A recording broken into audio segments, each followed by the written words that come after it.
अस्सलाम वालेकुम, मैं हूँ हीरा असलम परवेज़ और आप देख रहे हैं मेकअप ब्यूटी बॉक्स चैनल। आज ये हमारी है basic to advance eye makeup course की क्लास नंबर 20। सबसे पहले हम लगाएंगे अपने डमी पर क्रायोन की टीवी पेंट स्टिक। इसका नंबर मेरे पास है F1। ये जो क्रीमी और लिक्विडी प्रोडक्ट्स होते हैं वो इस तरह की डमी पर ना ज्यादा अच्छे तरीके से लग नहीं पाते, क्योंकि हमारी डमी सिलिकॉन की बनी है, ये चीजों को ना एब्जॉर्ब नहीं करती। जब आप डमी पर खुद प्रैक्टिस करेंगे तब आपको इस बात का अंदाजा होगा। इसीलिए जस्ट मैं डमी पर जो है स्टिक ही अप्लाई कर रही हूँ, जबकि ओरिजिनल स्किन पर जब हम काम करते हैं तो हम प्रॉपर बेस बनाते हैं। बाकी अगर आपको बेस बनाना भी नहीं आता तो आपको हमारे चैनल पर डिटेल वीडियोस मिल जाएंगी बेस के हवाले से। उन वीडियोस का लिंक मैंने डिस्क्रिप्शन बॉक्स में दे दिया है, आप ये वीडियो वॉच करने के बाद उन वीडियोस को देख सकते हैं। और प्रैक्टिस के लिए आप इस तरह की डमी बाय कर लें या फिर आप अपने हाथ पर भी जो ना आइस की शेप बनाकर प्रैक्टिस कर सकते हैं। शेप किस तरह ड्रॉ करनी है उसकी भी वीडियो मैंने आप लोगों के साथ डिटेल में शेयर की है। अब मैं ले रही हूँ काशीज की vintage queen eye shadow palette. इसमें 63 कलर्स हमें मैट और मेटालिक दोनों कलर्स मिलते हैं। ऐसा हर की जरूरी नहीं कि प्रैक्टिस के लिए आप भी यही वाली आई शेडो पैलेट बाय करें। इसके लिए मैंने यहाँ पर लिया जोएबा का एंगल ब्रश। ये विंग लाइनर ब्रश होता है जिसकी मदद से हम विंग अप्लाई करते हैं या फिर हम अपने आईब्रोज की शेपिंग के लिए यूज करते हैं। इसकी मदद से हमें एक बारीक लाइन मिल जाएगी, या फिर आप कोई भी ऐसा ब्रश यूज करते हैं जो नोकदार हो। यहाँ पर मैं मैट कलर पिक करूंगी। ये रस्ट कलर है ब्राउन की फैमिली का ही। इसको हम इनर कॉर्नर से लगाना स्टार्ट करेंगे। मिड तक पहुंचने के बाद उसी तरीके से हम इसको कर्व शेप देंगे जिस तरह की मैंने आपको प्रीवियस वीडियोस में सिखाया है। इसी एरिया को हम क्रीसिंग एरिया या फिर सॉकेट एरिया कहते हैं। आपके पास जो भी आई शेडो पैलेट है उसमें से आपने डार्क ब्राउन कलर पिक कर लेना है, वो भी मैट में, और इसी तरह आपने एप्लीकेशन करनी है जिस तरह की मैं आपको वीडियो में करके दिखा रही हूँ। अच्छा जी, मिड तक तो हमने इसको अप्लाई कर लिया है। अब इसको हम कर्व शेप देंगे जहाँ पर हमारी आईब्रो का एंड हो रहा है वहाँ तक। अच्छा जी, इस वक्त आप मेरे ब्रश में जो आई शेडो की क्वांटिटी है वो देख सकते हैं, बिल्कुल माइनर सी रह गई है। आपने भी यही करना चाहिए कि ब्रश में प्रोडक्ट खत्म हो जाए, बहुत लाइट कलर रह जाए, तब आप इसको शेप देने ताकि आपको आइडिया हो जाए कि आपकी शेप परफेक्ट आई है या नहीं। अगर आपकी शेप परफेक्ट आ गई है तो आप उसी को डार्क कर सकते हैं। आई होप इसकी कर्व शेप तो आप लोग समझ गए होंगे। इस कर्व शेप का जहाँ पर एंड हो रहा है इसको हम अपनी आई का जहाँ पर हमारा एंड है उससे मिला देंगे, वो भी सेम कलर और सेम ब्रश के साथ। सिंपल हमने एक लाइन क्रिएट करनी है। जैसे हम इसको अप्लाई करेंगे हमें एक शार्प सी नोक मिल जाएगी। यहाँ पर हमें शेप परफेक्ट मिल गई है। अब मैं इसी को डार्क कर रही हूँ बार बार अपने कलर को पिक करके। आई होप आपको हमारी क्लासेस पसंद आ रही होंगी और काफी हेल्पफुल रही होंगी आपके लिए, और आपको बहुत कुछ सीखने को मिला होगा। तो आप सबका एक लाइक तो बनता है, आपके एक लाइक से हमें एक मोटिवेशनल मिलती है ताकि हम इसी तरह के इन्फॉर्मेटिव वीडियोस आप लोगों के लिए जल्द से जल्द लेकर आते रहे। अच्छा जी, अब हम करेंगे सेकंड कलर पिक। इसके लिए यहाँ पर मैंने लिया है छोटे साइज का ही ब्रश लिया है। ये जोएबा का ब्रश है मेरे पास, ब्राउन की फैमिली का ही लाइटर कलर मैंने इसमें पिक कर लिया है। इस तरह के छोटे ब्रश होते हैं वो जो ना एप्लीकेशन करते हुए हमारे जो आई शेडोज है छोटे एरिया में लगाते हैं। अगर हम बड़े ब्रश का इस्तेमाल करेंगे तो हमारे जो आई शेडोज बहुत बड़े एरिया में लग जाएंगे और फिर सोचें वो ब्लेंडिंग के बाद कलर हमारा कहाँ जाएगा। इसी वजह से मैं आपको कहती हूँ कि आपने छोटे ब्रश का इस्तेमाल करना है एप्लीकेशन करते हुए। अगर आपको ब्रशेस की नॉलेज नहीं है कि कौन सा ब्रश किस पर्पज के लिए यूज किया जाता है तो हमारे चैनल पर आपको डिटेल वीडियो मिल जाएगी जिसमें हमने आप सबके लिए डिटेल में शेयर किया है कि कौन सा ब्रश किस पर्पज के लिए बेस्ट है। अच्छा जी, इस लाइट कलर को मैं इसी कर्व शेप के कॉर्नर्स पर अप्लाई कर रही हूँ। अभी जस्ट हम एप्लीकेशन कर रहे हैं अच्छे से। आउटर कॉर्नर की जानिब भी मैंने इसकी नोक के कॉर्नर्स पर अप्लाई किया है, वो भी सिर्फ बाहर से। अब दोनों कलर्स को हम अच्छे से ब्लेंड करेंगे कि दोनों कलर्स आपस में अच्छे से मर्ज हो जाए, कोई भी शार्प लाइन दोनों के दरमियान ना रहे। ब्लेंडिंग के लिए आपने उसी शेप में अपने ब्रश को मूव करना है जिस शेप में हमने अपने आई शेडोज को अप्लाई किया है। और अगर आप डमी पर काम कर रहे हैं तो आपको ब्लेंडिंग में थोड़ा सा ज्यादा टाइम लगेगा, जबकि आपने जब ओरिजिनल स्किन पर काम करेंगे तो उसमें फौरन ही ब्लेंडिंग हो जाती है, उसमें कोई इतना खासा टाइम नहीं लगता ब्लेंडिंग में। अच्छा, ये फ्लैट नुमा ब्रश है, ना ज्यादा फ्लैट है और ना ही ज्यादा ये जो ना हार्ड है। ये नॉर्मल सा ब्रश है, ना ज्यादा हार्ड और ना ही ज्यादा सॉफ्ट। तो आपने भी ब्लेंडिंग के लिए ऐसे ब्रश का इंतखाब करना है जो ना तो ज्यादा सॉफ्ट हो और ना ही ज्यादा हार्ड। और जैसे जैसे हम इसको ब्लेंड करते जा रहे हैं आप देख सकते हैं एक ट्रांजिशन इफेक्ट हमें मिलता जा रहा है डार्क से लाइट की तरफ। अच्छा, जो उसी कर्व शेप को मैंने थोड़ा सा मजीद और डार्क कर लिया है। अपने ब्रश में मैंने वही रस्ट कलर जो हमने फर्स्ट नंबर पे दिया था वो पिक किया है, और साथ में मैंने अपने ब्रश में हल्का सा जो ना ब्लैक टच कर दिया था ताकि फर्स्ट नंबर पे जो हमने रस्ट कलर अप्लाई किया है वो थोड़ा डार्क की तरफ चली जाए। और ऐसा हरगिज़ जरूरी नहीं कि आपने एक मतलब एप्लीकेशन कर दी तो आप इसको ऊपर दोबारा जो ना ब्लेंडिंग के बाद एप्लीकेशन नहीं कर सकते।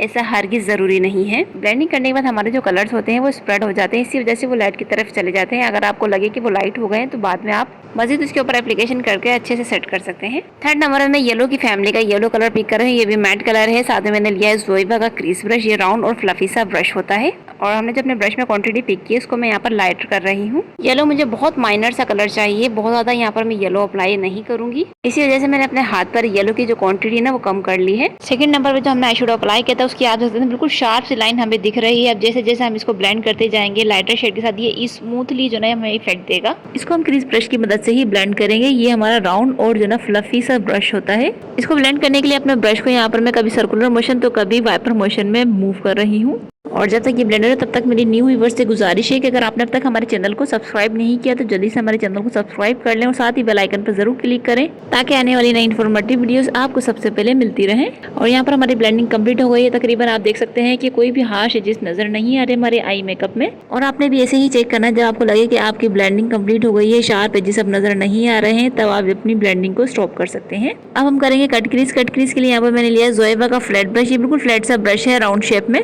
अगर आपके पास लोकल में इस तरह कोई फ्लैट ब्रश पड़ा है तो आप इसको इस तरह कट क्रीज में यूज कर सकते हैं। और कट क्रीज करने का वही तरीकेकार है जैसे कि मैं आपको प्रीवियस क्लासेस में सिखा चुकी हूँ। आप इनर कॉर्नर से स्टार्ट करना है, मिड तक पहुंचने के बाद आपने इसको कर्व शेप देनी है। कर्व शेप के एंड के बाद हमने इस एंड को अपने आई के एंड के साथ मिला देना है। जैसे हमने आई शेडोज अप्लाई किए हैं उसी तरह हमने कट क्रीज करनी है अपने आई शेडोज के अंदर रहते हुए। कोई मुश्किल काम नहीं कट क्रीज करना। जस्ट आपको देखने में ऐसा लगता है कि ये बहुत मुश्किल काम है, लेकिन ऐसा नहीं है। जब आप खुद इसको ट्राई करेंगे तब आपको ये आसान लगने लगेगा। कट क्रीज करना हम क्रीजिंग एरिया से स्टार्ट करेंगे। आपने क्रीजिंग एरिया पर खास ख्याल रखना है इसकी नीटनेस और शार्पनेस का। कट क्रीज के लिए हम लेंगे क्रायोलोन की ट्यूब पेंट स्टिक F1 इसका नंबर है। आप कोई सी भी स्टिक ले सकते हैं जो भी आपके पास अवेलेबल हो। आपने कोशिश करनी है स्टिक का जो शेड है ना वो लाइटर की तरफ हो। जब आपको लगे क्रीजिंग एरिया आपको परफेक्ट आ गया है तब मैं इसको ना अंदर अंदर से फील कर रही हूँ पूरा आईलिड एरिया।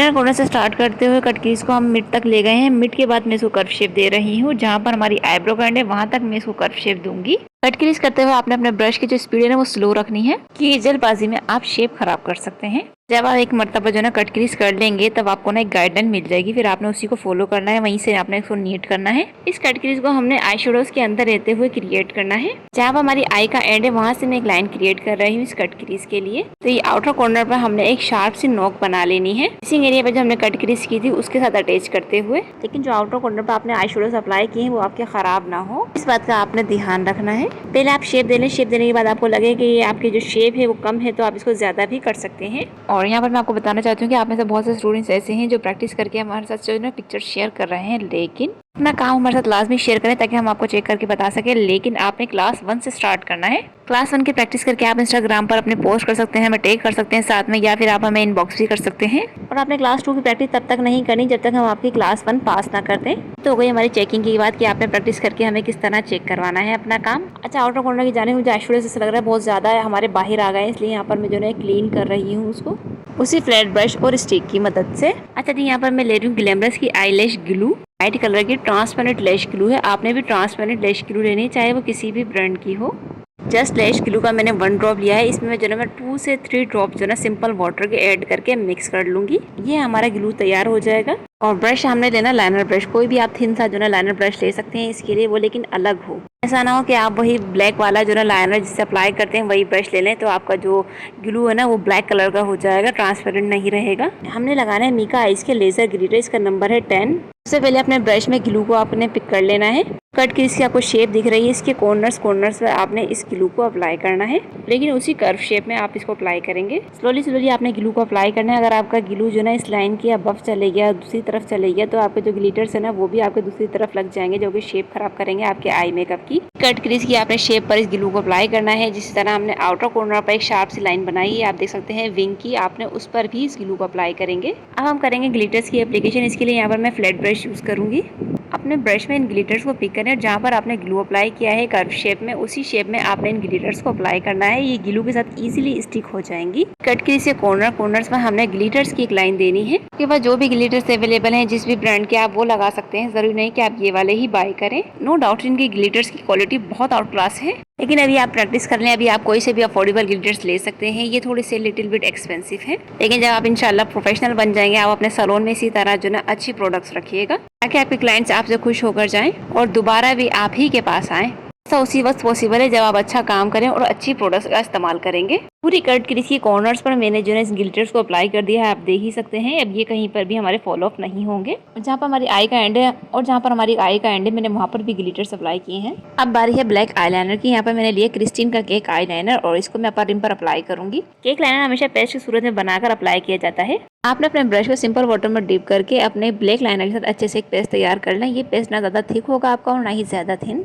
आउटर कॉर्नर पे मैंने कोई विंग नहीं बनाया, इनर कॉर्नर पे मैं शार्प सा बनाऊंगी। अपर रिम से हमने एक लाइन क्रिएट की, उस लाइन को हमने जो है नीचे लोअर वाली रिम के साथ अटैच कर दिया है। लाइनर तो हमारा यहाँ पर कंप्लीट हो गया। अब लोअर रिम पर हम जो मेकअप करेंगे वो अरेबिक स्टाइल में होगा। लोअर रिम पर यहाँ पर मैं लाइनर अप्लाई कर रही हूँ, लेकिन वाटर लाइन और इसके अलावा थोड़ा सा हिस्सा मैं बाहर का छोड़ दूंगी। इस लाइनर को मैं लोअर रिम के साथ मिलाकर अप्लाई नहीं कर रही हूँ, बीच में गैप आपको नजर आ रहा होगा अच्छा खासा। और इस लाइनर के नीचे नीचे अब हम काम करेंगे। वही डार्क ब्राउन कलर मैंने अपने ब्रश में पिक कर लिया है जो हमने फर्स्ट नंबर पे अप्लाई किया था। इसको मैं लाइनर के साथ अटैच करते हुए बाहर की जानिब भी अप्लाई कर रही हूँ। इसको मैं अंदर की जानिब नहीं लगाना, हमने साइड शेडोज को, और जहाँ पर हमारी आई का एंड है उसके साथ हम इसको अटैच कर देंगे। और साथ साथ आपने जो है इस रस्ट कलर को अपने लाइनर के साथ अच्छे से ब्लेंड कर लेना है, ताकि जो आपका लाइनर की जो शार्पनेस है वो खत्म हो जाए। यहाँ पर आप देख सकते हैं कि हमने कितने अच्छे तरीके से इसको ब्लेंड कर लिया है। उसके बाद जो सेकंड नंबर हमने कलर अप्लाई किया था ब्राइट शेडोज का, हमने वही लिया है। इसको भी मैं इसके साथ अटैच करते हुए ब्लेंड कर रही हूँ। और ये जो हमने अंदर की जानिब गैप दिया था, इस पर मैं इस व्हाइट पेंसिल को अप्लाई कर रही हूँ। फैसेट की पेंसिल है ये। बाहर जो हमने हिस्सा छोड़ा था उस पर भी अप्लाई करेंगे, और जो हमारी वाटर लाइन है अंदर की जानिब उस पर भी अप्लाई करेंगे इसी पेंसिल को। अब बारी है हाईलाइटर की। यहाँ पर मैंने लिया काशी सा ग्रेस एंड ग्लैमर। हाईलाइटर का जो शेड है वो है आइस क्वीन। इसको हम अपनी ब्रोबोन एरिया पर अप्लाई करेंगे, आर्च के नीचे। और इसी सेम इसी तरह ये जो टेयर डक आपको दिख रहा है इस पर भी अप्लाई करेंगे। अच्छा, हमने लाइनर अप्लाई कर दिया है, इसकी शार्प सी हमने नोक भी बना दी है, वो खराब ना हो। लेकिन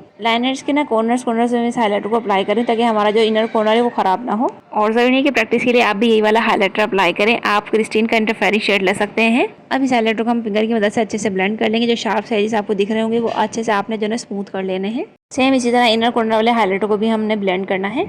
लास्ट में अप्लाई करेंगे लेशिस मैंने लिए DA14, ये मैंने दराज से बाई की थी। लिंक आपको डिस्क्रिप्शन बॉक्स में मिल जाएगा इन लेशिस का। और लेश ग्लू मैं हमेशा यूज करती हूँ स्वीट टच का, ये बहुत जबरदस्त क्वालिटी का लेश ग्लू है। लेश की बेंड पर मैंने इस ग्लू को अप्लाई कर लिया। इसको थोड़ी देर आपने ड्राई होने के लिए छोड़ देना, उसके बाद ही आप इसको अप्लाई कीजिएगा। इसकी एप्लीकेशन बहुत आसान है। सेंटर से आपने अपनी लेश को रख दिया, उसके बाद इनर कॉर्नर और आउटर कॉर्नर दोनों साइड से आपने जो है अच्छे से सेट कर लेना है। लास्ट में किसी भी थिन ब्रश की टॉप की मदद से आपने इसको चेक कर लेना है कि ये अच्छे से स्टिक हो गई है या नहीं। यहाँ पर होता है हमारी class basic to advance eye makeup course की क्लास नंबर 20 का एंड। आज की वाली हमारी क्लास पसंद आई होगी। वीडियो पसंद आए तो वीडियो को लाइक लाजमी कर लें, आपके लाइक से मोटिवेशन मिलती है, ताकि हम इसी तरह की इन्फॉर्मेटिव वीडियोस आप लोगों के लिए लेकर आते रहें। और आप में से तमाम व्यूअर जिन्होंने अब तक हमारे चैनल को सब्सक्राइब नहीं किया तो जल्दी से हमारे चैनल को सब्सक्राइब करके बेल आइकन पर जरूर क्लिक करें, ताकि आने वाले न्यू अपडेट्स आपको सबसे पहले मिले। इसके अलावा आप हमें सोशल मीडिया पर भी फॉलो कर सकते हैं, लिंक डिस्क्रिप्शन बॉक्स में मौजूद है। और इतने इन्फॉर्मेटिव वीडियो आपने अपने फ्रेंड्स, कोलीग्स और फैमिली मेंबर्स के साथ लाजमी शेयर करनी है, ताकि ज्यादा से ज्यादा लोग फायदा उठा सके। अब दीजिए इजाजत, मिलते हैं अगली वीडियो में किसी न्यू टॉपिक के साथ। अपना रखिएगा ढेर सारा ख्याल, मुझे रखिएगा दुआओं में। तब तक के लिए अल्लाह हाफिज।